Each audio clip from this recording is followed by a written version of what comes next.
Welcome everybody to another episode of Fair Faithful Podcast. I'm Brandon Franio.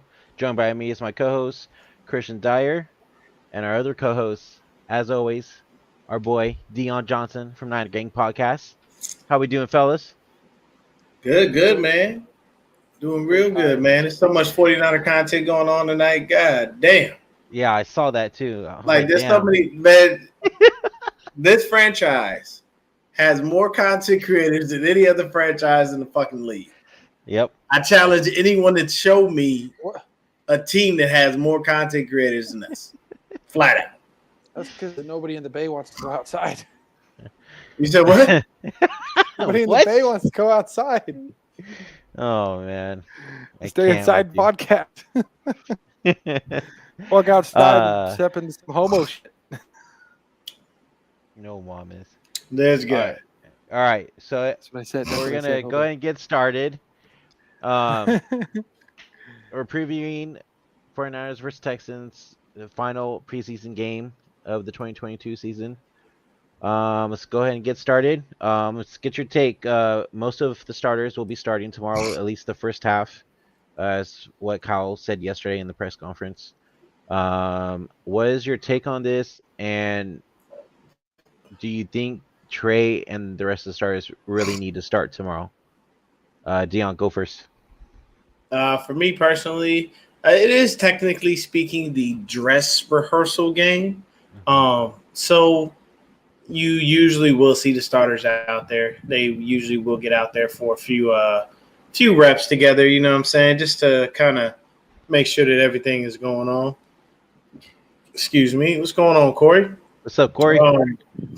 But honestly, I don't really think they need to play.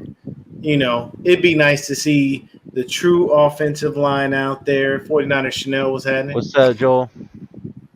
It'd be nice to see the true offensive line out there, the true starters for our receivers, our DBs, and everything. But here's the problem. We're hurt. Honestly. Yeah. Jimmy Ward ain't playing. Charvarius Ward ain't playing.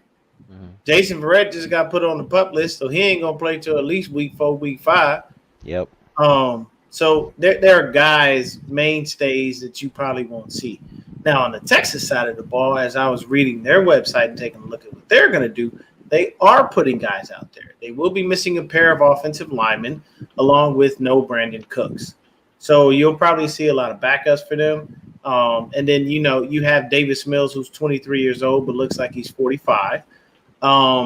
You know, and he'll be out there, but you know he's gonna play like a 23-year-old quarterback, but he'll never look, you know, younger than 45 to me. Anybody with 23 with a receding hairline, I feel bad for you. That's some genetics, man. Well, Trey, that's Trey though, dude. That's what I said. Okay, we're not gonna talk about our quarterback. We shitting on the other quarterback. That's what we're doing. But yeah, man, I honestly feel like you'll probably see a few of the defensive starters, a few of the offensive starters, and you'll probably see them for maybe a couple of plays. They don't want to get anyone injured. They don't want to take any chances. So you'll probably see them for a few plays, and then the rest of the game it'll be backups. Probably see a ton of Brock Purdy, a ton of Nate Sudfeld, and me personally, I'd like to keep it where you just see the backup running backs. You definitely won't see Elijah. He's probably just getting ready for week 1. I guarantee you they're holding him out. But, you know, we may see a little Jeff Wilson, not Jeff Sermon, Jeff Wilson Jr., probably a little more Trey Sermon. But other than that, it's not. I don't think we really need to put him on the field, but you'll probably see a few of the guys out there. I doubt you see Ayuk or Debo. But, you know, hopefully they do dress and get a few reps in, you know, kind of knock the rust off a little bit. But for me, I don't really think they need to start. Christian? Well, I mean, what's the point of Trey starting if all his receivers and stuff aren't going to be out there? Like, if there's no Ayuk, there's no Debo, no Kittle. There's no point for him to go out there and get reps with guys that he's not going to be with out there during the – like, the reason I would even want to see him out there is because we can get an idea of some of the chemistry that he might be building with his offensive weapons and kind of how they're gonna play together. because it's not like it's going to mean anything. Kyle's going to call everything simple. He's not going to show anything. So it's going to be like simple plays, but at least you can kind of see if they're at least clicking to start with for the season. Like I'd like to see if they're clicking. Like I'd like to see Debo and Kittle and the play possibly get at least a catch or two and see like that Lance trusts them and they have some kind of a good rapport between them, like football wise. I mean, but if they're not even going to play it, I think it's really stupid to even have Trey play. I know he needs the reps, but he's only playing a couple series, so it doesn't really matter unless, again, you're trying to build the connection with him and Gray. I could see that if they're going to try to go deep again to Gray and see if they can connect again. But other than that, I don't. It's really pointless if they're not going to fully put the starters in there. Like, why put Trey in there if it's not really going to benefit him? Because the way it benefits him is if all the starters are in there, and if they're not, then I think it's pointless. But I'll watch. I want to see how he looks. But we can say he look like this, he's going to look like that, but we don't know shit because we won't know anything until the week one. He actually is out there with the ones. Then we'll really know. So I don't think anything we see really doesn't mean anything if all the ones aren't out there. So I would take anything we see on tomorrow with a grain of salt. It's fun to watch, but other than that, there's nothing really to take from it unless he plays with the ones. Okay. Matter sickness. What's going on, man? Got to get together for a show, Beto. Yes, sir. I just talked to him the other day too about getting a show going with him, so I have to definitely hit him up again. But yeah, I get it. No, the only reason why I brought this up was because I was listening to 957 The Game this morning, and the guys were saying like they don't think that Trey really needs to start this last game and all this stuff. So I figured I bring it up in the show and get your guys' opinion on that. But so our O-line I want to talk about too. I'm hearing McGlinchey is going to be out a little longer than we expected. Yeah, but this time it's a knee, not his quad. Yeah. So, I mean, who do you guys think will take that spot while McGlinchey's out? Didn't they say it was going to be what's his name? Jalen Moore? McKivitz? It's either Moore or McKivitz. That's what I'm saying. Moore's back to practice. He is back to practice. It should be Moore because that's why, dude, if fucking McKivitz starts the season and Moore's sitting on the sideline, I'll be fucking pissed because Moore can hold his own pretty fucking well. And as long as it's not just in school. That's fair. He looked pretty bad. I do believe that it's most likely either – I did hear that they're going to kind of go between Colt McKivitz and Jalen Moore. So you'll probably see a little I trust Moore. The Moore filled in at left tackle pretty well, so if he can be similar at right tackle, I freaking I like Moore at right tackle. I do. When it comes to right guard, though, like is Banks able to only play? Can he only play left, or are we able to shift him to right too? Because apparently, what's the guy that's playing really well? Spencer Burford. Burford. Yeah, Burford. Burford looks like he's going to be next to freaking Trent. So, can Banks play right tackle? Can he play right guard or what? Beto brings up a good point because that was my next topic right there is Jason Poe. He's playing pretty well too, isn't he? Yeah. He's actually playing better than they anticipated. And remember, Poe went down in the offseason and hung out with Trent Williams. Also, he's been getting very rave reviews as far as what he's been doing in the preseason along with what he's been doing in training camp. What's going on, 49er Media? So for me, go ahead. For me personally, I honestly think that you're going to go ahead and probably put Jalen Moore at right tackle and leave Spencer Burford where he is. The reason being is though Burford, if I'm not mistaken, Burford was a left tackle in college, wasn't he? He's a left or right tackle. I'm not 100% sure, but I believe he was. I think he was a left tackle. Yeah, I'd have to look it up to be 100% sure. But the thing is the way the line is presently constructed, I would leave it alone and only just go ahead and figure out between McKivitz and Moore who the right tackle is going to be. The thing is, I see that Daniel Brunskill makes the team as a Swiss Army knife. He's probably, to be honest with you, it looks like he almost lost that job to Spencer Burford because he's out with the injuries. And to me, it's almost unfair if you throw Brunskill in there and say he can start because he already knows the position. I feel like that's, to me, that's kind of a slap in the face. I've been working hard all off season, and you about to get this dude the job where he can't even stay healthy enough to get through that. So personally, I say leave the line alone. Just go ahead and throw Jalen Moore in at right tackle. Or if you feel more comfortable with Colton McKivitz, do that as well. Because Moore played very admirably when Trent Williams was out for that little span of time last year at left tackle. We didn't see a drop-off. So that's why I want to see Moore at right tackle. But, I mean, what's his name would be good is better at tackle than he is at guard. Why am I blanking his name? Freaking – you just said his name. No. Burford?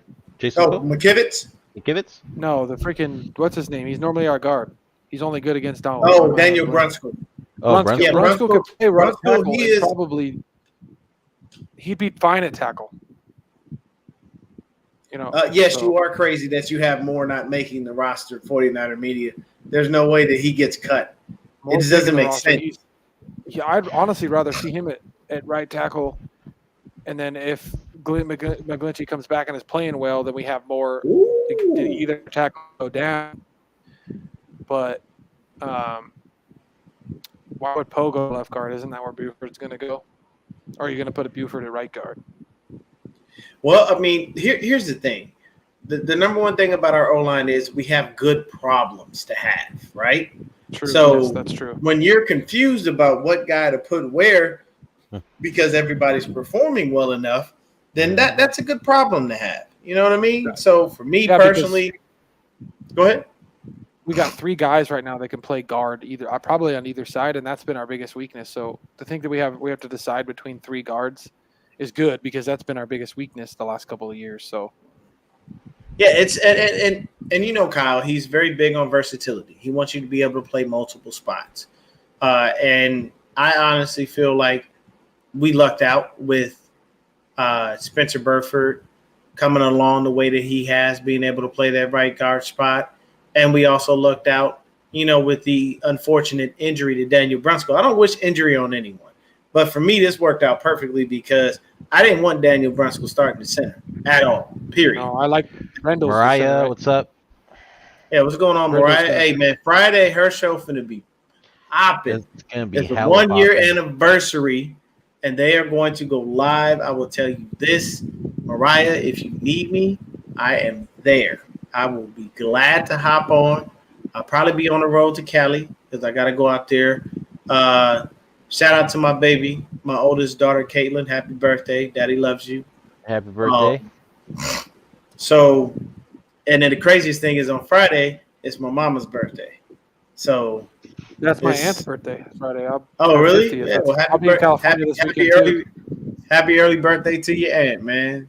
Hey, same to your mom. Yeah, so okay, so let's take a look at this. He says 49er Meteor says I got Williams, McGlinchey, Banks, Burford, Brunskill, Brendel, Zakel, Poe, and McKivitz. I would put Williams, Buford, because I think as good as Buford is, he's going to be even better next to the best. He is. Oh, snap. We got the host. Hold on one second. Here. Hold on. We got to bring him in properly, okay? Okay. All right. Hold up. Ready? Hold on, Kev. Hold on, Kev. All right. Go ahead. You got music for us? Oh, no. See, I'm just going to bring him in with an introduction. All right. Go ahead. Do it. So we got the host with the most. You know what I'm saying? The man from Real Talk, Not a Talk. The man that'll give you that real talk.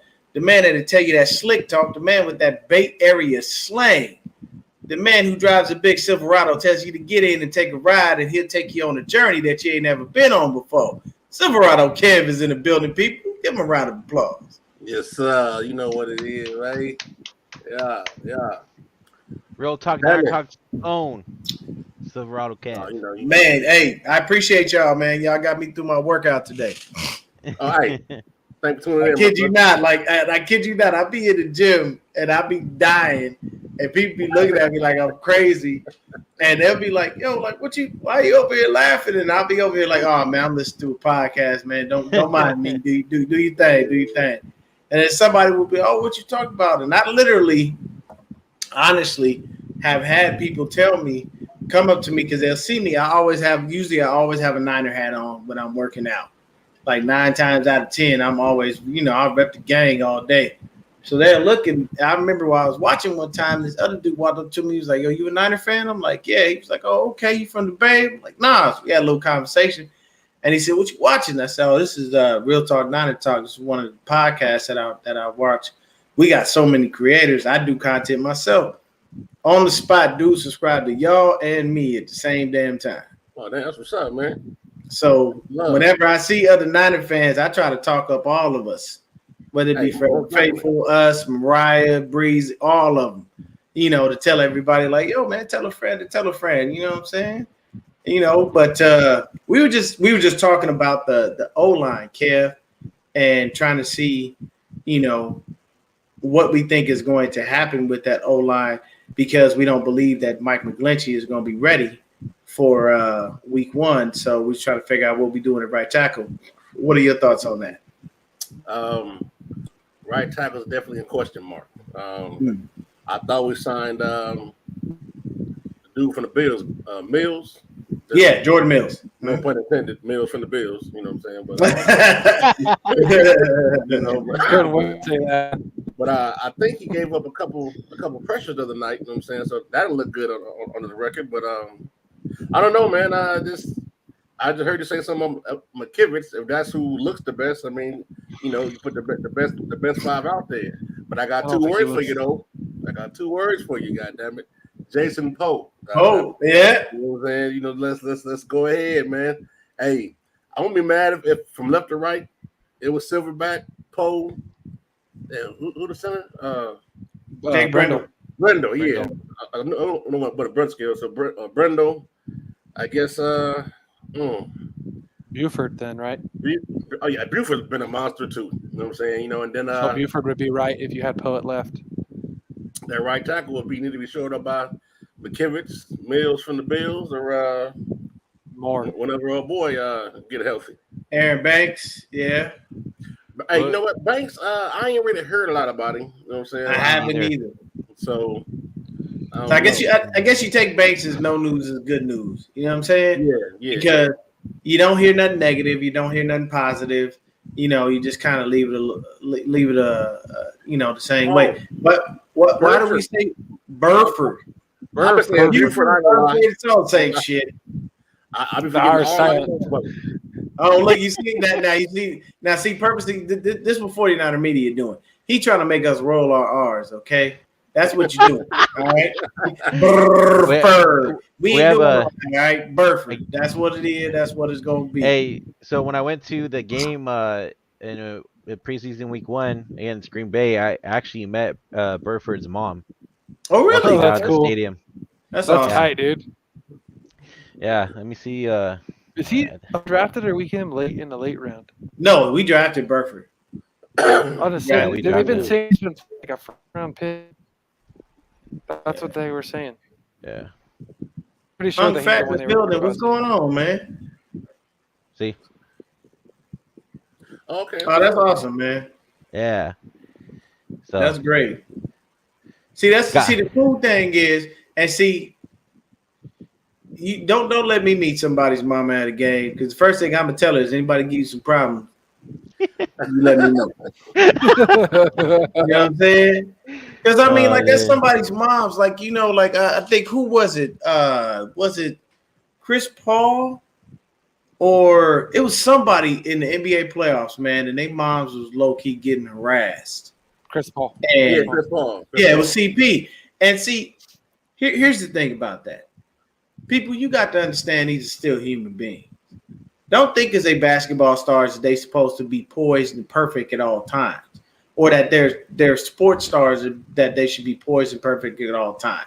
I will tell you this: if I am a NFL, NBA, if I'm a star of any kind, and I found out you've been fucking with my mama, I'm coming for your ass personally. I'm not. I did, and anybody, any commentator out there that would be like, "Oh, well, you know, you should have done this, and you should." You can kiss my ass. You know why? Because you've done the same shit if it was your mama in that situation. Hey, say, find People me are now. very protective of their families. Period. Whether it be my mother, whether it be my wife, whether it be my kids, my aunt, my uncle, my cousins. Like, I'm not about to allow you to enter that kind of a personal space to be that much of a dick where you get away with it. Because what I'll do is, okay, you want to play that game? Just remember one thing. Don't be in LA when you pull that bullshit. Right. That's all I'm gonna tell you. Don't be where I'm from and pull stupid shit like that. Cause I'll make one phone call and I had you taken care of right then and there. The whole And I ain't talking about nothing. I'm just saying you're gonna get lumped up real quick. You see what I'm saying? So you gotta like people have to be respectful. You know what I'm saying? Like, cause people will do that. People are assholes. They go over there, fuck with your mama, fuck with your child. Like, what are you doing? Bro, this is a game. Heckle me. Talk shit to me. I can deal with that. But family is off limits. Tell me out of it, yeah. And I shouldn't have to, like, and people shouldn't have to go that far to tell you that. You should understand that from a human standpoint. Just being a person, that's not a cool thing to do. And then expect, perfection from the other person that you fucking with. No. You put it like this. You think people give a shit? Go on Netflix and watch Malice at the Palace. They didn't give a fuck at that moment. They did not care. They went into fucking Joey, dude. Damn. Hey, you know what, Joey? Joey, I'm the fucking tell you with that shit. Hey, you know what, Joey? That is the perfect revenge. That is the perfect revenge. No lie.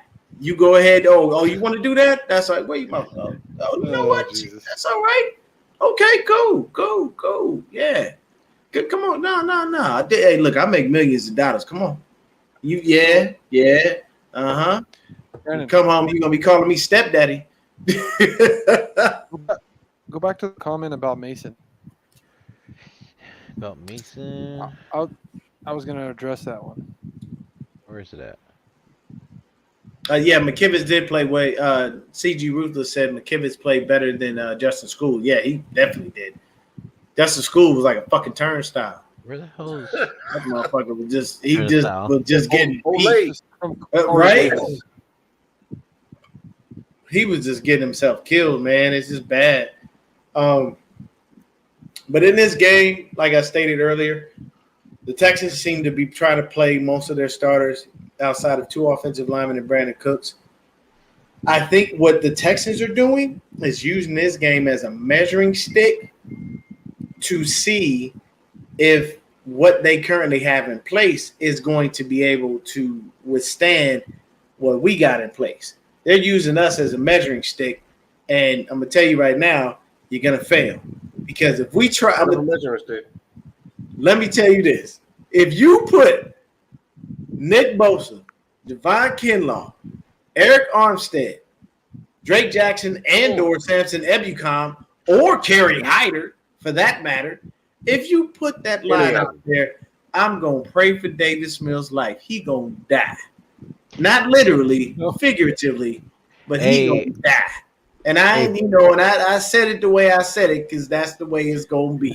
That poor young man is gonna run for his life, and if he fathoms escaping the pocket, boy, he better baseball slide his ass off because we got 3 linebackers waiting to murder you. Hey, I'm hearing Drake Jackson is starting to look like maybe the next Alden Smith. No. Drake Jackson's comp, I've said this before, I'll say it again. Kev, I think you'll agree with me. There's a young man that had a very, very nasty bend and flex in the league. You know, Yeah, one of my fellow light-skinned brothers, Dwight Freeney. Dwight Freeney was a monster off that. Okay. Yeah. I see a lot of Dwight Freeney and Drake Jackson. All he has to do is develop properly, and it's gonna be wow. This hey, he put the balls in there. Though. He didn't pull a breezy. He actually put the balls in there. Yeah. So I wanted to address that. Love, man, but Mo's be killing him with that. I wanted to address that Mason comment real quick. Oh yeah. Yeah, Go ahead. Jordan. I would love for him to make the squad. There's no way he's not because he's better than Wilson, and I think I wouldn't be surprised if we have 4 backs anyways for as many injuries as we have. Kyle's going to probably keep 4 on the roster, just because he loves to constantly rotate him. Mm-hmm. I would assume Wilson's gone. It's Wilson, right? What's his name? Freaking Jeff Wilson. Jeff Wilson's gone. Yeah, Jeff Wilson's going to be gone, and then Mason's going to take in because Kyle loves those. He loves them undrafted, freaking free agent running backs, and this guy's playing like a beast. So there's no way Kyle lets him go. The way Kyle likes to use multiple running backs, and this guy's going to. I think for 100%, this guy's going to make the roster, and I think Jeff Wilson's going to be the odd man out here. Because the thing is that we don't. I mean that's true, but I mean he's a lot better. Wilson's kind of I guess short yardage, but that's really about it. And the way that Mason runs, how hard he runs, he can do the short yardage easily. Go back to that one, Brandon. Which one? Go back to CG Ruthless. There's a different comp. I've never heard that one. I'll do you one better. Let's hear it. Only because he's crazy athletic, and this is a huge comp. But I say Javon Curse. Ooh, okay. The freak. All right. Shit! I ain't heard that name in a minute. You got that crazy bend. You fast, athletic. You know what I'm saying? He can beat you with finesse or power. Oh no! We can't do that, right? Hold on, Bashar. Hold on. Bring it back. All right.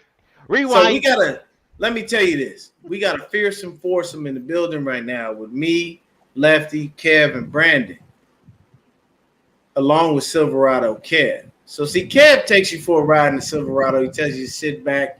He tells you a story. It sounds like you're talking to a pimp from the 70s. But you understand the lingo and the language because that's what happens. And see, then we bring in another young man, the host with the most, a man whose chat never dies.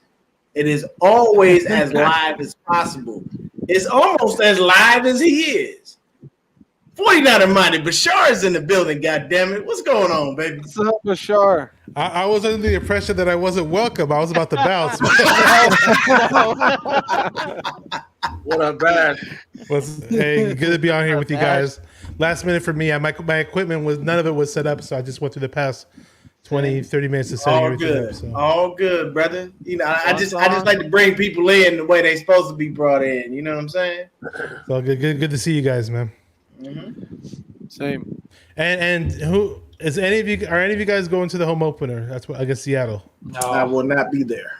Okay, I'll be there. We'll be at the Tampa Bay game. Hey, but I mean, if you go to the home opener against Seattle, you're just gonna see a beat down like no other. That's what I want to see to prove Trey's dominance, man. Look, tell me this, guys, real quick, and I want to do this as a little bit of a round table. Shout out Real Talk 9 to Talk, because y'all do that. Y'all do a round robin. Don't want to disrespect nobody, you know what I'm saying? Just a quick question, and we'll start with Brandon. What do y'all think the Sea Chickens record is this year? Brandon. Ooh. I'll say I'll say 3-14. Ooh, okay. Lefty. It depends on who they're playing. Well, what's their schedule? Nah. We just going off top of the dome. We know they suck monkey testicles right now. They're probably gonna get 4 wins, probably. Okay. 4-13. Okay. So maybe. 4-13. Bashar. I'm thinking freaking 5-12. Okay. Kev.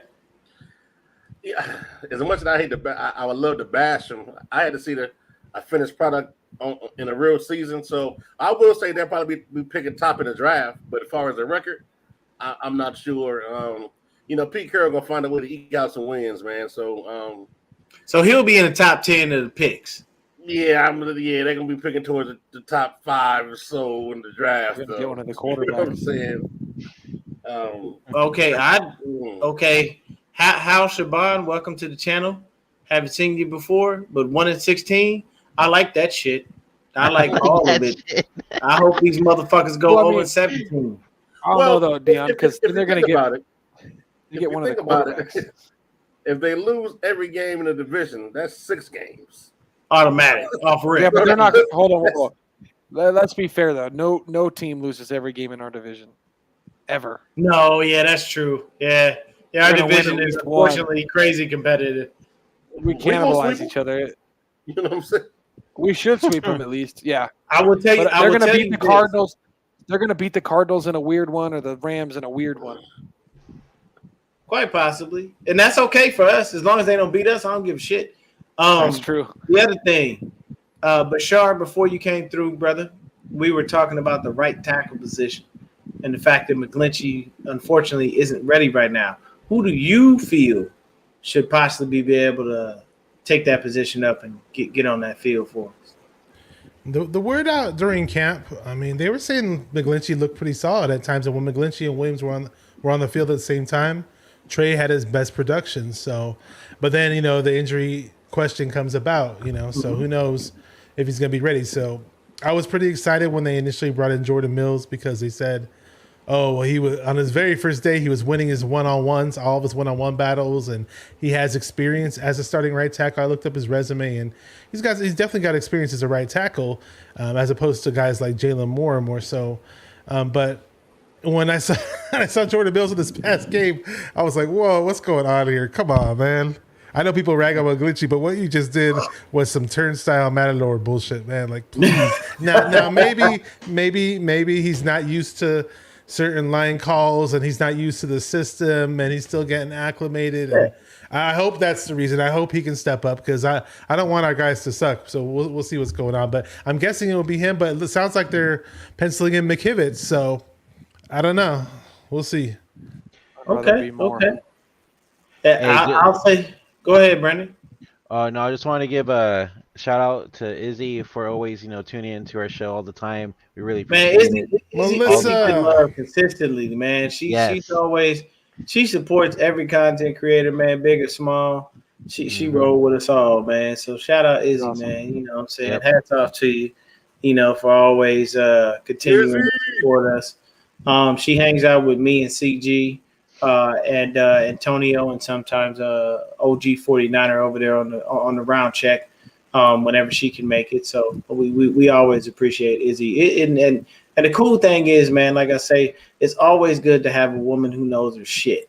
You know what I'm saying? Izzy can get into a conversation with somebody about the Niners and blow them out the box, and they'd be completely surprised by it. They'd think she don't know nothing, not a damn thing. I'm gonna tell you right now, I put Izzy, Mariah, and Peachy in a room with any of them dudes and watch all three of them ladies eat people alive. Like, they are awesome at what they do. So, we always got nothing but love for Izzy. But I got another question here. And I want everybody to answer this. And answer as truthfully as you possibly can. We're gonna go ahead and we're gonna start from the bottom. Kev, who is our leading receiver this year? I'm talking about yards, touchdowns, whatever. I'm gonna go with Brandon Ayuk. Ayukin. I think Danny Gray had the most yards per reception but, Yes, I agree with that. but Ayuk though. We need Joey Mahoney here if you're gonna talk about Danny Gray, man. That guy Oh, that loves him dude, some man, Danny he Gray. loved him some Danny Gray, boy. He be all over that. He cheers for Danny Gray more than his own pops does. For Man. sure. Wait till that first. Wait till that first time that him and Lance hook up in the regular season for a touchdown. Oh, he's going It's gonna insane. be fucking nuts. Oh, Yeah. it's gonna be awesome. Hopefully that happens against Seattle. I'm gonna be there. Yeah. I'll do So that what do myself. you think? What do you think, Bashar? Oh, receivers, not saying he stole my answer. It's not stealing necessarily. It's just the way I look at it. Ayuk's worked so much with Lance and looks like they have this connection. And, Debo was he's kind of a late bloomer in this situation, let's just say. So early, I just think that it's going to be Ayuk. I think this is his time to shine. And I will definitely see production for Debo, no doubt. Okay. Lefty? I mean, I've been on Ayuk since the freaking all off season, so I think it's going to be him. I mean, I think he's going to take that next step up to being one of the top receivers in the league. I mean, a lot of the guys have been covering him, like Dirk Peterson was covering him in joint practices and all. He was even saying he's like going to take the next step. That's big coming from a freaking veteran who was one of the best corners in the league for a long time. I think he's going to be the leading receiver, but I think what we're going to see from Debo, the difference is even if he doesn't have the yards, because of the production we're going to get from like Ayuk and even Gray, I think Debo is going to be that third down, short yardage, get the hard yards for the big third down that we need. I think Debo is going to be the guy for that, though. I think where we would look to Jennings a lot last season, I think with some of the other guys taking over, I think Debo is going to be that hard yardage guy this year and get some big third downs. Probably break a couple with the yak, but I think Ayuk going to be the first guy that Lance looks to and getting the big chunk plays. All right. Brandon. I'm gonna have to say BA as well. I think with him working out with Trey Lance all off season, they have an amazing connection already. So I could see Trey throwing to BA a lot and possibly hitting 1,000 yards for the season. Okay. So I'm not about to break the damn monotony. I'm going to go with Ayuk as well, damn it. He going to be Ayuking in a lot of people, man. I honestly see that it goes back to Kev's point. It's just the work that he did in the offseason. See, I respect Debo Samuel for holding out, trying to make sure he gets his money right. I ain't never going to knock a man for going to get his bread. You know what I'm saying? Here's the thing. You could have been working with Trey too. And you got to think about it. This is your number one and your number two receiver. If at any point you would have went down there and worked with Trey Lance, do you understand how much better we would be for that? I get that you don't want to get hurt. I get that you're trying to set your bread up. But in the same instance, set your pockets up for a bigger payday by being with the guy that's going to be throwing you the ball. Look, we like Ray McLeod, 49er media, but he ain't about to be no damn number one receiver, and nobody was going to pick him to break out and be that guy this year. Come on, man. Let's just use our brain here. Come on now. To Melissa's point, It was nice to see when he had his little touchdown from Nate Sudfeld, but I'm not expecting Ray McLeod to be fucking – 1,500 yard receiving and 12 touchdowns. Like nobody's expecting that. To Melissa's point, I freaking still love Juwan Jennings. I'm just saying Debo's going to be able to be more of that guy to look to down. Things will be there because I think freaking really good at finding a soft spot in the zone, especially on third down. But I was just saying I think Debo is going to be a lot more utilized in big situations where we won't only have to rely on Jennings, which we did a lot last season. Relied on Jennings for the big third down conversions. I just think Debo is going to be more of that this season, and then Jennings will get his still. But here's my question to you guys. I was biting my tongue about Jennings, man. Hey, Jennings is my dog. I know he hasn't shown us much in the preseason games, but I'll tell you this. Jennings will make the squad clutch. strictly based off the fact that his blocking is impeccable and he's still a clutch dude. Like, as much as you haven't seen from him, what you will see from him in the season will erase what you saw in the preseason and anything else that you've seen probably in OTAs or anything like that. Jennings is definitely making the squad. I definitely don't see him being cut. So, Brandon, what was your question? He's the only big red zone target we have. He needs to get his Yeah, head out. true. He has to get on the jugs machine. He's those are facts. Yeah, those are 100%. That's a good point. So here's my question. A lot of people are talking about it lately a lot, especially in I think MBN kind of talked about it. I think you guys talked about it too, Kev. Is the Trey Sermon situation? People are saying he's not looking too good, and he might not make the 53-man roster. What are your guys' thoughts on Trey Sermon so far? I'm going to say this. The hard part for me about Trey Sermon is, first of all, I didn't feel like he had any real holes opened up by the offensive line. Second of all, even when holes aren't there, you got to create opportunities for yourself.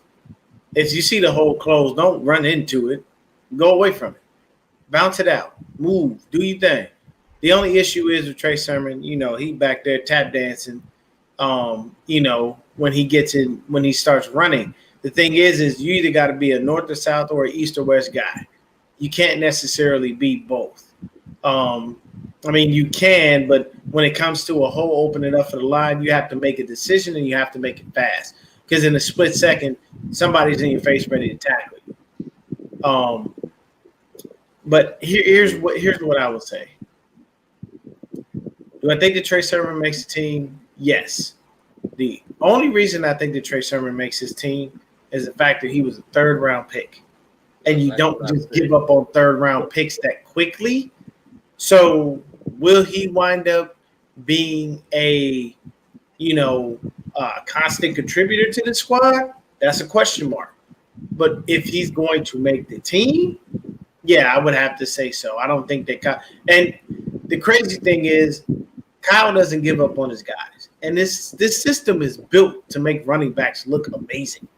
The only difference is Kyle usually does that with undrafted guys. He doesn't do that with guys that he actually picks. Look at Matt Breida, undrafted. Looked fantastic in this system. You know what I'm saying? Look at Jeff Wilson Jr. He looked all right in the system. He doesn't.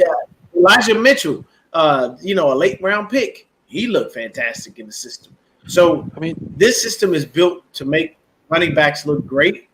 And as long as they hit the holes right and they understand what the protections are and what they're going against on the defense, then they'll be okay. Trey Sermon may be on the outside looking in, maybe a little further. My issue with Sermon, like I said on the show, and but for you, I do believe he makes. What's going on? Yo, what is going on? I know. I heard the sound bleeding. I was like, "Is that me?" Or? Yeah, I was like, I saw Deon. I saw Deon like not saying anything, but you hear his voice. I heard Kevin's voice. Did you guys hear Kevin's voice? Yeah, I heard Kev's voice. Okay. I heard both at one point. Yeah, Deon, you looking chopped and screwed over there, Deon. Yeah. He's giving us a beam all on his own.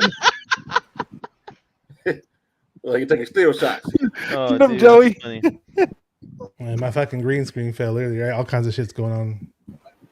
Man, like I said on the show earlier, and no disrespect to the ladies, but my issue with Sermon is, Deon, you're gonna love this one if you miss this. Oh, damn, he done dropped out. I wait for this punchline. Sermon is about as indecisive behind line of scrimmage as a woman when you ask her what you want to eat. You know what I'm saying? You can't make your mind up. You know what I'm saying? Like, hey, pick a hole, hit a hole, get through the hole. You know what I'm saying? Mm-hmm. Yeah. I don't know what happened to Deon, man. One more, he was talking. Oh, now, whoa, Oh what's going on here? no! What is We're dropping going like on? flies now, buddy. What the- Let me Yeah, just pick this one up really Where'd quick. Cal go? I don't know. Oh, he freaking dropped out too. I Dude? was gonna Why? say, This is the second time in a row. Okay, really, I don't know, man. dude, It's we weird. switched from Restream to StreamYard. Okay, and StreamYard then usually works great for me. It's just, my fucking shit fell over earlier, but it's all good. Is that Deon Oh, here or goes. Kev? Somebody's coming through. There you go. Is that Deon? yo, What's up? Kev freaking There he is. freaking dropped out too, man. Yeah, I don't know what happened with StreamYard, man. This shit is tripping. To your internet, probably. Yo, that's like, So- and then No, but that was everybody, right? Didn't everybody have like a little? No, I was fine. Kev I just heard some dropped weird out. shit going on. This was weird. I think Kevin will be back some way somehow. Kev I back? think he'll maybe his computer died. I don't know. Kevin always Um, cracks me his up was- when he talks about So- Kevin. I was just thinking about Kevin when he always talks about Jimmy G. He'd be like, "Well, Jimmy Garoppolo is not a cerebral quarterback." I used to always fuck with him about that. But man, every time I see you on stream, you always say that. Izzy, we'll get So- you on the post game if we do one. For sure.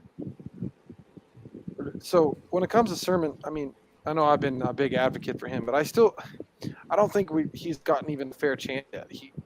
We haven't really used him hardly at all.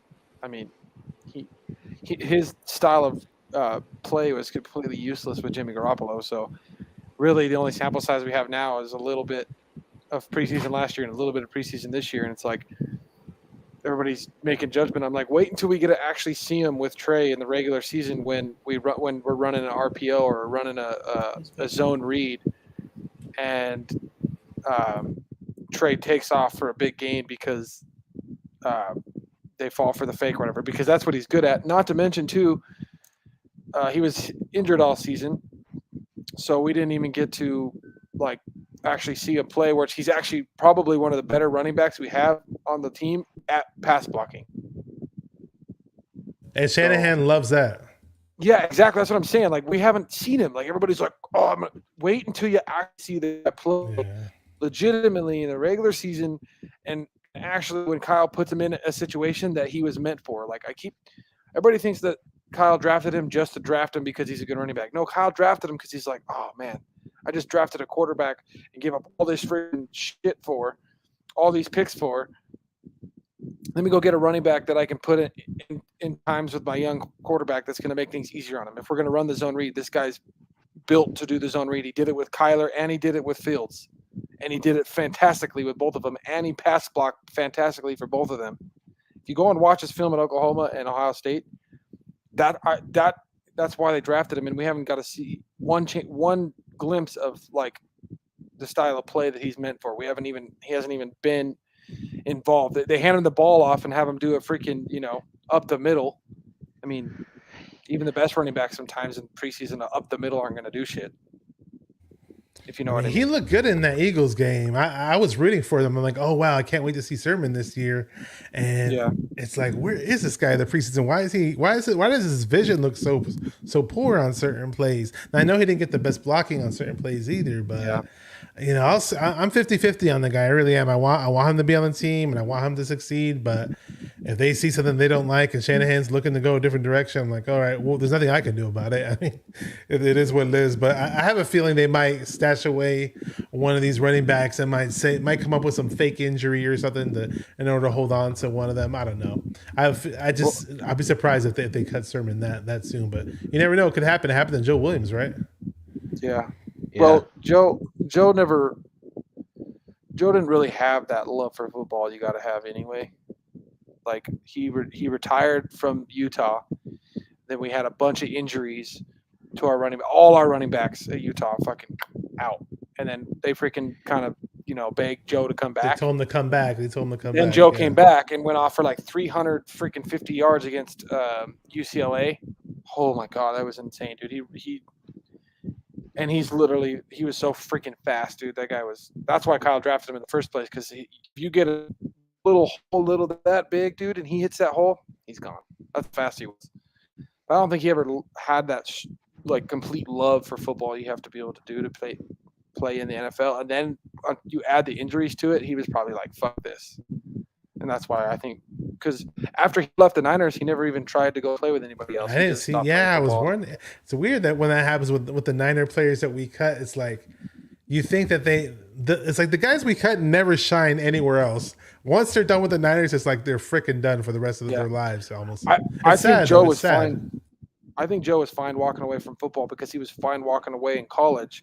I think he was fine walking away in the NFL when it didn't work out. If he didn't get injured and he stayed healthy, I think, oh man, I can't tell you guys how freaking awesome it would have been to have him. He had some speed. He was nice to watch in that Kansas City Chiefs preseason game. He was nice for a minute. Dude, I'm telling you, like he had like that just insane speed, like instant.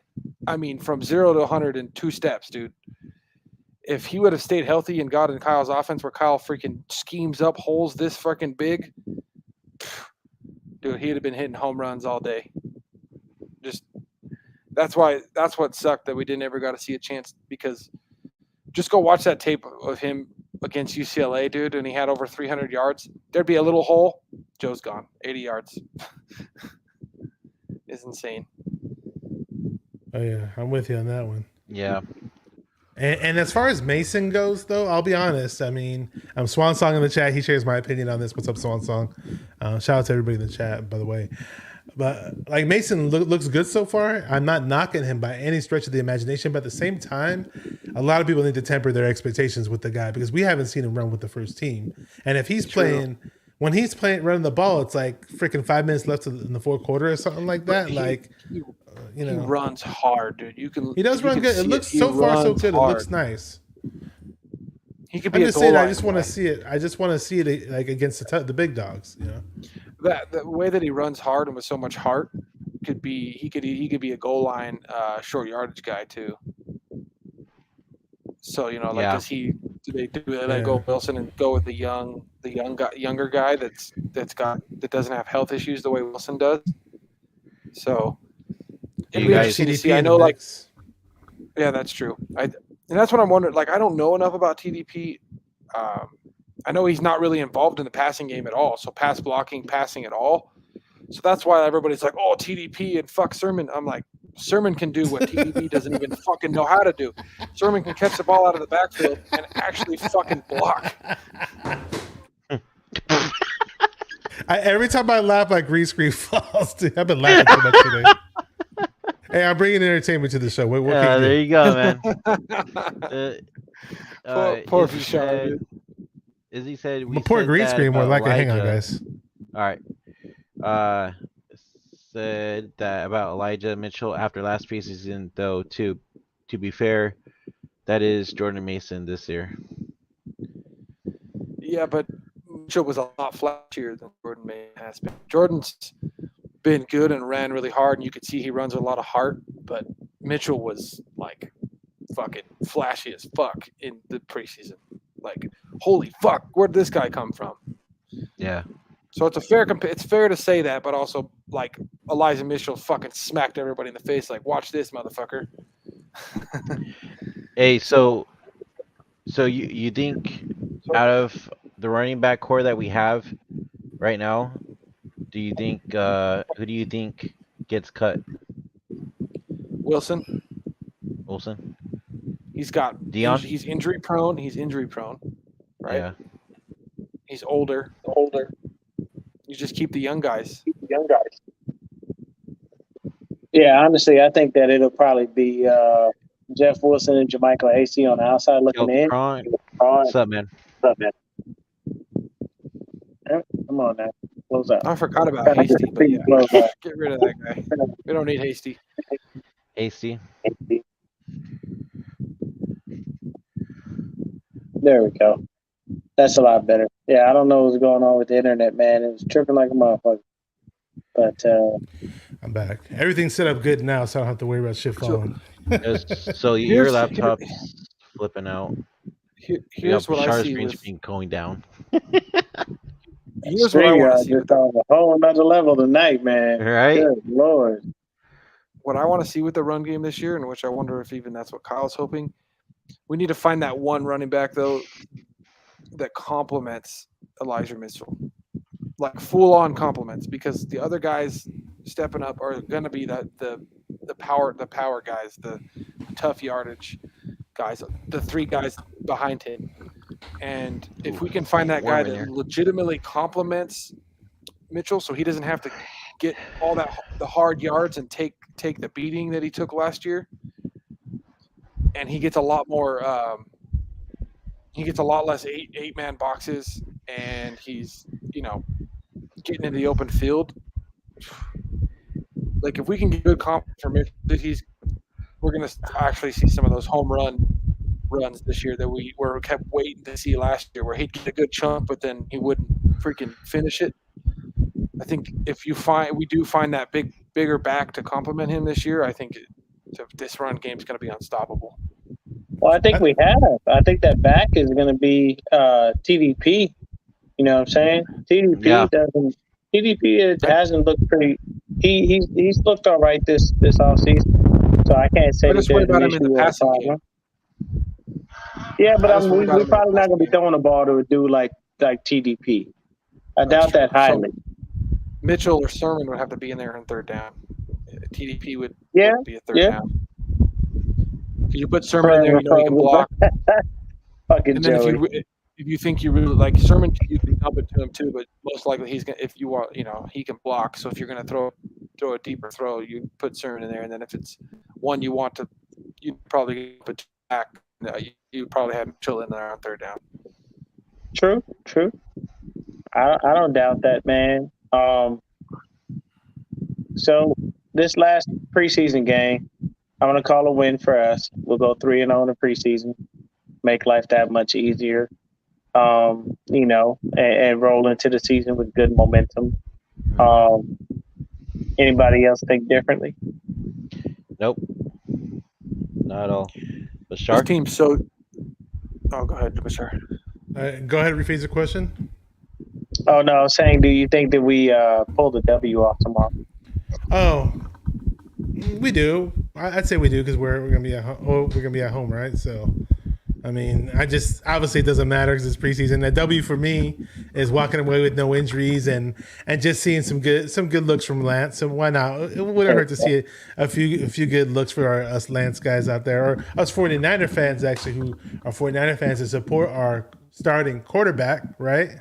Mm-hmm. So, so we don't have to, and thank God that there's no more practices open to the media or any other BS. Trey he threw 5 incomplete passes today. All hell is going to freeze over. Like, thank God we don't have to deal with any of that dumb stuff anymore. Just talk about the games. Hey, these are the games that matter. The wins matter. The losses matter, and we'll just take it from there. So, come out of this preseason game healthy. If Trey looks good on a few plays here and there, hey, that's a plus. A healthy roster before week 1, and we're good. So. Completely agree with that, man. I like those sentiments. Definitely want to make sure we stay healthy. Christian got a question right here. Well, I don't see why we wouldn't win. This team is fucking deep this year. Like, that's what is exciting because this team's fucking deep. Defensive line deep, linebacker deep. This team's just fucking good, even with its worst players. So that's why I'm excited for the long run of the season because obviously you're as good as your worst player, and even our freaking second and third string guys aren't bad. And shit, our fucking second and third string quarterbacks have been playing well. So I don't see why we wouldn't. I mean, this team is fucking talented. This is one of the most talented teams probably since the year. I'd say this is the most talented team we've had since the Harbaugh year, where that team was fucking unbelievable with Cowboy and Alden Smith and fucking Hittner and Goldson. Good old kill zone from back in the day. I used to love that, man. Cats come across the middle. Your life was in jeopardy because they would lay you out. Everybody thought it was just freaking Whitner, dude, and then all of a sudden fucking Goldson come out of nowhere with them dreads and put you the fuck out, dude. Goldson's 2 best hits, to my knowledge, the Cardinals hit that he had on that one dude whose name I keep forgetting, but he got in a fight with that same wide receiver on the Cardinals when we had Mike Singletary as our coach. And the first year with Harbaugh, freaking Goldson laid him out and he stood over him. It was crazy, dude. And then he had another hit. Awesome. He had another hit on some Tampa Bay Buccaneers wide receiver whose name escapes me as well. And they were both comparable. Yeah, I you remember that. one. Yeah. You remember it. Okay. Yeah, that was hardcore. Yeah, that kind of sucks for Josh Hokett that he got released, man. He had just got signed as a tight end, but I mean, honestly, I think he'll probably wind up back on the practice squad. We'll put him Hokett's a on. good player, and I do see him kind of as the next juice, so he should be all right. Yeah. Yeah. Where's Kevin at, man? I know what happened to Kev. I He think no, died. man. I think he His probably phone just probably called it a died. night, bro. Probably just said screw it. Oh man, missed that guy. All good. We'll have him again on probably the post game if we have one. Oh yeah, nah. He said he had a power spike in his area. That's why his Okay. stuff started turning out. Oh, yeah. California power spike, huh? It's his turn. That. No power. That makes sense. All right. What I was gone. Obviously, I got here late. But what were the things you guys talked about earlier? I might be able to add my 2 cents to a couple of things. So. Hey, yeah, Deon, you want to go ahead and let him know? We were just talking more so about the offensive line, the right tackle spot, what was going on with that, and just kind of keeping an eye on the O line, especially just due to the fact that with certain players kind of standing out, your Jason Poles, your Jordan Mills, those type of cats. What are we expecting from that line? So you definitely could chime in on that and give us some insight. Well, watching Poe, I don't know. I mean, I wasn't at the practices, and might need to hit up Rohan. That's the closest dude I know, my closest contact who was physically at the practices. Like, I wonder if they had any attempt or any, if they just tried to run Poe at center at all, because they were rumored to kind of give him a shot at center when they first signed him. But I just want the best offensive lineman on the screen on the field at one time. And now all of a sudden it's coming out where some people are doubting Banks. I haven't seen the bad play from Banks yet. I mean, maybe I'm missing something, but I haven't seen the bad play from Banks. I've seen Burford out there looking good, and I've seen Banks look nice too. Maybe there were some plays this past game that I missed where Banks didn't look as sharp. Poe looks really, really nice on certain plays. I'll tell you that. But I'd love to have all three of them on the field at once. And I wish we would have prepped one or two of these guys at center. I mean, I know it's not easy, but give it a shot. But I mean, Brendel has a really good rapport with Lance, so I think we'll be okay at center. And I think that just the connection that they had, because they practiced together all last year too. And Brendel's looked okay, so I mean, and I like just the fact that he's doing really well with Lance, and they feel comfortable with each other. So I think Brendel looked nice in the first preseason game. He looked nice. There was some plays where he was picking up some blisses, hitting up one guy and then releasing and then getting the other guy. He was doing some nice things. So hopefully he does better than what people expect. Grant Cohn likes to rag on him a lot. I was hoping for Donovan West to have stepped up this preseason. From what I heard here, he's struggling. Honestly, I didn't scout him in these first two preseason games. I didn't really notice him too much out there. I wish I did kind of scout him and see what he's made of, but it's just kind of disheartening because I wanted him to step up and challenge for the starting position. He's obviously not there yet. He's probably going to be a practice squad guy from the way I look at it, if not get cut. So, yeah, continual development for Donovan West. I'm pretty sure of that. You'll probably see a little bit of him, toward the end of the game in this game versus the Texans, but. This will be another kind of battle of the backup, so to speak. But I think we'll be all right. Melissa said that's because we wasted too much time on Brunskill at center. Get the fuck out of here with that bullshit. She's on fire in this chat. And then before that, she said, "When the fuck is Sutherland cut?" I was thinking I saw Sutherland out there so much, and he just looked horrible. I was like, well. And I almost forgot completely about Donovan West at the time. I'm like I wish I could have seen Donovan West run those same reps just to see what he could do. So Sutherland sucks, dude. He's just weak. Yeah, Sutherland's garbage. And I haven't noticed this Nick Zakel's guy that we had drafted. Where is he? I haven't seen him. Have you guys noticed him? He's been there, but I haven't seen anything out of him that. Has he even played? I mean, I saw him in the jersey once, but I didn't see him play. I mean, is he even? I think he's taking a couple of snaps, but I'm not 100% sure on that. It's just hard. I mean, now we hit on the Burford pick. It looks like, but we drafted Nick Zakel. It kind of sucks when you draft certain players and they're like a total flop. You know what I mean? Yeah, right. And we finally saw what's his name? The undrafted guy with that Mexican dude, Alfredo Gutierrez. we Alfredo finally saw Gutierrez, him step yeah. on the field. Is He played pretty is good too. but is Purdy gonna take over the fucking No, quarterback 2 spot? He's been No. really I don't fucking think good. so. no. No, I Pretty mean, You don't accurate pay- for a week. You don't for pay a week practice off guy. squad player $2 million. I'm sorry, you do not. That's true. That's fair. This guy, I hope Nick does well.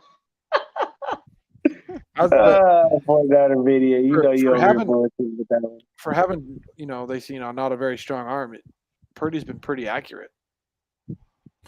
Purdy's all right, man. I'm not giving him a nod over Nate Sudfeld. I can tell you this: if I went into the He's a little season, more. I would rather have Nate Sudfeld as my backup than Brock Purdy. Purdy is Purdy's a all little right, more but elusive, there's though. nothing to be. Yeah, there's He's more nothing. He's more athletic though and elusive than Sudfeld. definitely, definitely. When you He watch could extend Purdy's Purdy- film, He can extend Yeah. the play. yeah, Go ahead. yeah. When I was watching Purdy's film, because Purdy was pretty famous in college, like in the 2020 season. 2021, he fell off. And this one dude I know kept talking about because Iowa State was actually ranked that year, and they usually aren't ranked. And they said, "Oh, you gotta check out this guy Brock Purdy. Maybe the 49ers should get him." And da da da da. And I was like, "Oh, this guy's mobile. He can move." I had no idea at the time, though. I didn't really study him all that much, but I had no idea at the time that he didn't really have an NFL arm where he can't really make the deep throws. And I hear he obviously struggled in camp with the long ball or whatever. But with Purdy and Sudfeld, Purdy really, really has to it had to have been a situation where in these preseason games, Purdy just grabbed the Bulls by the horn, threw like multiple touchdowns, and said, "I am heads and shoulders above the rest in terms of the backup quarterbacks. I'm way better than you, Sudfeld. This is my job for taking." To me, Purdy never took that step. Not that he didn't look good; he just didn't take that step over Sudfeld. That makes sense. Yeah. 49er media, man, I ain't worried about him, dude. He's gonna be on the practice squad. He over there telling me to hate on Hey, his Purdy let him arm. learn the offense. We're not Joey- in a hurry. Let him learn the offense, man. Yeah, then Joey over here, man. Purdy looking pretty good against guys that can't spell DB. Like that's what I'm saying. Like I respect Brock Purdy, you know what I'm saying, for what he's doing and how he's going about his stuff, but it doesn't say that he's going to make the squad, man. I mean, me personally, I feel like he'll wind up on the practice squad because we only usually carry 2 QBs. Yep. They'll keep him there. He'll clear waivers because he's done nothing overly spectacular for somebody to go out there and pick him up and say, I need this guy. But that's just basically it, man. But I see a dub tomorrow, and everything to me seems to be real cool. yeah. So should we talk about the fact that fucking Kyle said that he could see Jimmy fucking staying on the team as a Man, backup? don't Bro. ruin the podcast. I'm gonna start Bro. laughing, and my green screen's gonna fall again. Bro. man. Yeah, Oh, look, fuck. I'm telling you, I'm gonna wind up just dropping out of this podcast. Don't you bring up 10. Why the Leave his fuck ass do they where do the that? fuck he How is. do they even fucking say that shit? That's what I don't get. Because Oh, Jeff yeah. York, Believe okay, that Jeff York needs to learn when to shut the fuck up. Okay? Yeah. Period. There are times where you, as an owner, you need to speak, and times where you don't. You pulled a very but Kyle Jerry said it. Jones. That was a very Jerry Jones-esque type of Oh move my god. that he Kyle pulled said it though. when he started talking. Kyle, like, he really. Do you trust anything that Kyle says? Yeah, He Kyle lies said, on the he didn't why say the even Mac Jones fucking- thing too, though. But why even say that shit? Because, bro, okay, look, they are going to try to sell this bullshit on 10 for as long as they can. They will continually do that. Yep. It does not matter. We all know he's gone. He's getting So cut. I don't bring him up. And I'm telling you right now, like I've said before, the minute I see that he has been cut and released, I will go live and I will celebrate. And anybody who wants to join me fucking can. Because all we've been doing all off season has been getting ready for Trey Lance and not being worried about the 4-string quarterback. No one cares. At the end of the day, I don't care how many times they say it.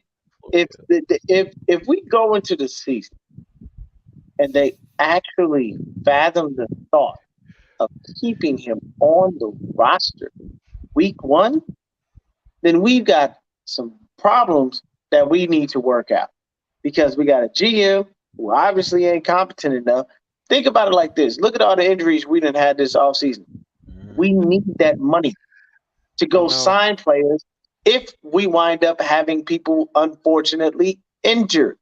So ain't no way in hell you about to go ahead and get somebody when you got $26 million locked up in a guy you don't fucking want. It doesn't make sense. So I don't care who says what. 30th, August 30th. Fuck, that's the day my house closes. So I'm gonna close on my house, and Jimmy's gonna get cut the same day. It's gonna be a motherfucking party. That'd be great. Your house will close, and then the 49ers cut number 10. That's fine. It'll be party time. I will not address him by his name. Dude, he doesn't deserve that kind of respect. I was playing the fucking halfback face of the franchise thing on Madden. I go to start it, and it fucking, because it didn't, when I started, it didn't update the roster, but I go to fucking start it, right? And I fucking, in the preseason, I make Trey my quarterback. And then you know what the fuck they fucking did when I started regular season? Fucking traded for Mayfield. Fucking Mayfield was the quarterback. Wow. Fucking traded Jimmy. Carolina now. Traded Jimmy for Mayfield. Melissa has no filters in it.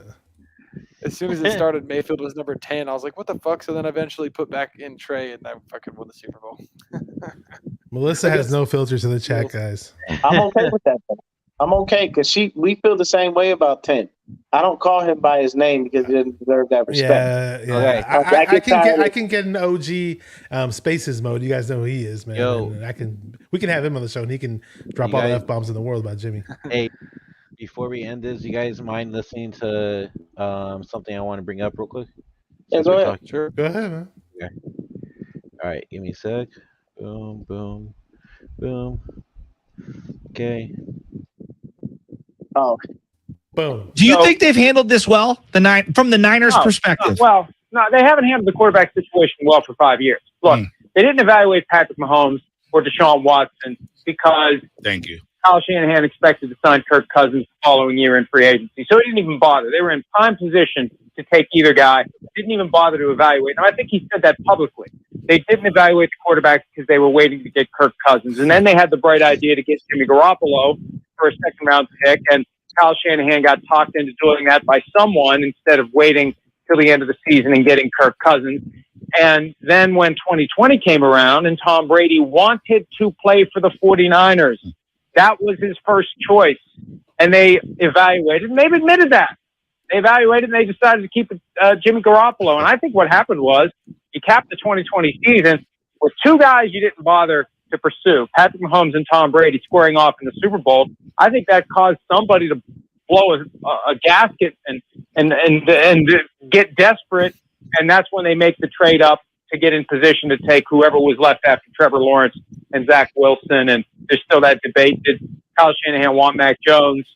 Did he want Trey Lance? Did he even know who he wanted when he made the trade? So I just think that for as good as they've been, I mean, they would have won 2 or 3 Super Bowls by now if they had the quarterback position under control. And I just think this is the latest effort for them to clean up the mess they've made the past 5 years and how they've handled the quarterback situation. And at some point, you just have to move on from Jimmy Garoppolo.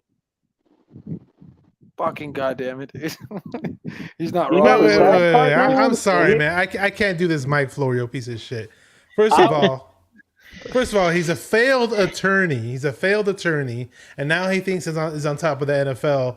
He's shitting on Jimmy a lot, and made it sound like he wasn't the guy. And now all of a sudden he's making it sound like we need to keep Jimmy, and we just drafted some Joe Schmo quarterback that we tossed these picks to the Dolphins for, and yeah, Trey Lance is just some nobody that we drafted that Shanahan did no due diligence, no research on, and he just drafted whoever the fuck was available. Dude, Trey Lance is the guy that Shanahan wants. Trey Lance is the guy that Shanahan foresees taking us to the future, taking us to the promised land. Fuck Mike Florio.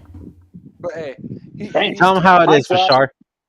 But he did make it seem like if we actually had a good quarterback that we would have won a Super Bowl. So he was saying Jimmy shit. The only thing I agree with Mike Florio on is his first few points. He did make sense because that is exactly what happened. They did evaluate the quarterbacks of the draft, and they did wind up just going for Jimmy because there was no other option because he was in love with Kirk Cousins. I said that a million times, and those are facts. This has been proven. But here's the thing. At the end of the day, we got the quarterback situation figured out. We still went to the Super Bowl. We still went to the NFC Championship game, even with the worthless piece of crap that we have that is number 10. So for me, I just want the season to begin. I just want Trey Lance to go out there and ball. We're going to see his ups, his downs, his wins, his losses, and we're going to have our patience with him because anybody out there watching, if you like 10 and you had patience with his dumb ass, knowing he was going to throw an interception at the most inopportune fucking moment, you better have patience for Trey Lance because he is actually a rookie. He is actually in his first year of actually starting. While 10 has been in the league 8 years and continually made rookie fucking mistakes. So if you give him a pass for the bullshit he did, I don't want to hear nothing from none of you damn 10 lovers about Trey Lance when he makes a mistake. The difference between him and 10 is he will grow from it and he won't yell the word fuck as loud as he possibly can when he throws an interception. Oh, and by the way, if we get turnovers, at least we could possibly turn those into points, not like someone else. Oh, yeah. Can like I the Dre Greenlaw interception against Seattle that we botched and didn't score off of in that one midnight game? Oh, you mean the 5 turnovers that we gave him? Yeah. 5 opportunities? Worth it, fuck. Let me say one thing to defend Kyle, though. Had Kyle, in my opinion, had Kyle actually even looked into, like, say, Mahomes, I don't think he would have drafted Mahomes because Mahomes' whole thing is going off cut, like just going all over the fucking place and playing schoolyard bullshit fucking style offense. And you can't catch me, and then eventually somebody doesn't be open, and I got a strong ass arm and can throw it fucking sideways, and you're fucked. Kyle don't want that shit. Kyle wants somebody who can be fucking cerebral and listen to the way his fucking game plan works and fucking make it work, and then ad lib it when they need to, not fucking run around like a fucking crazy person and make it happen. I don't think Kyle would have liked Mahomes one bit he plays because Kyle like, bro, what the fuck? This is my offense, motherfucker. Do what I said. Don't fucking run around and just do whatever the fuck you want. That's what I think. I think Kyle would have 100% chose Deshaun Watson had he looked. I don't think he would have chose Mahomes because I don't think Mahomes would have fit into Kyle's scheme. Yeah, because Mahomes is more of an off-script type of quarterback. You're right. He does do a lot of things where, I mean, I've said this before and I'll say it again. If you ever watch a lot of of the passes that he throws to Tyreek Hill, he's just heaving the shit up. As long as it's in the vicinity, he knows that Hill has the speed and athleticism to go get the ball. You will see who Patrick Mahomes really is this year because he does not have Tyreek Hill. So you will see what he's actually able to do when it comes to regular receivers because Byron Pringle ain't finna do nothing crazy. Mecole Hardman ain't finna do nothing crazy. You may see a lot more Travis Kelce because that's his main go-to guy now that Tyreek Hill is gone. But I doubt that those other people that I named are just going to come out and just shit on the league. And Patrick Mahomes is going to be able to throw up those fucking 40, 50-yard bombs where he's not necessarily sure where they're going, but they just go somewhere. But I got to get out of here, guys. Well, I was going to say what we should have done is Kyle should have done his fucking homework and took fucking Justin Herbert because Justin Herbert and Kyle's offense, are you fucking kidding me? That fucking arm, dude, that fucking athleticism. Oh, fuck, dude. So, oh my God. We'll end it right now. So before we leave, guys, if you haven't yet already, hit that like, subscribe button for our Faithful Podcast on YouTube. If you haven't followed us on Twitter yet, it's FFPod49. We did hit 500 followers, so we're still growing. So that's pretty cool. We're trying to get to 500 on YouTube, so please hit that subscribe button. Really appreciate it. I also came out with or got approved by Playback, which is the new app everybody's been using to watch games with our fellow fans in the content creating world. So Jesse's hosting one tomorrow to watch the preseason game, but I should be hosting one by week 1 to have everything ready and set. So I'll drop the link once I have it. So just let you guys know for that one. But Deon and Bashar, before you guys go, let them know where they can find you real fast. And Christian. Go ahead, Bashar. Oh, okay, I was waiting for you. Just 49er Minded YouTube channel at 49er Minded on Instagram, 49er Minded Facebook group page. There's going to be a 49erminded.com website that will be released pretty soon. It's still in the works, still under construction. Having a really good friend of mine help me out with that. Shout out to him. He knows who he is if he's watching. But So no really solid guests just lined up, but there's gonna be a lot of fun happening. And the home opener is coming around. I'm gonna announce the meet and greet for the home opener. Did it at my last show. I'll keep doing it until it happens, and I'll have it at all my social media. If anybody wants to hit me up and have questions about it, feel free to hit me up and send me a message. Yeah, Bashar, I'll be there too, by the way. Okay, cool. I'll see you there. Yeah, Niner Game Podcast on YouTube, at Swifty on Twitter, 49er_Deon on Instagram. Follow me on all platforms. I'm definitely on any and everything you can think of, Spotify, Apple Music, all that good stuff, man. Appreciate y'all. Great. Christian? Yeah, Lefty. Find me at Lefty 1680 for the one tweet I send every 2 weeks or so. I mean, my last fucking tweet was about a crime novel I just finished reading. So I don't fucking know. Yeah, that's good that Melissa brought that up. Amazon Prime is where the game is. Yes, The game tomorrow night is on Amazon Prime for everybody that is watching, to let everybody know. Once again, for our Faithful Podcast, we're on Apple Podcasts, Spotify, iHeartRadio for all your audio needs, and Instagram spelled all the way out for our Faithful Podcast, Facebook for our Faithful Podcast, TikTok for our Faithful Podcast. But until next time, guys, go Niners. We'll be back for the post game either tomorrow night or Friday. All right, peace. Peace.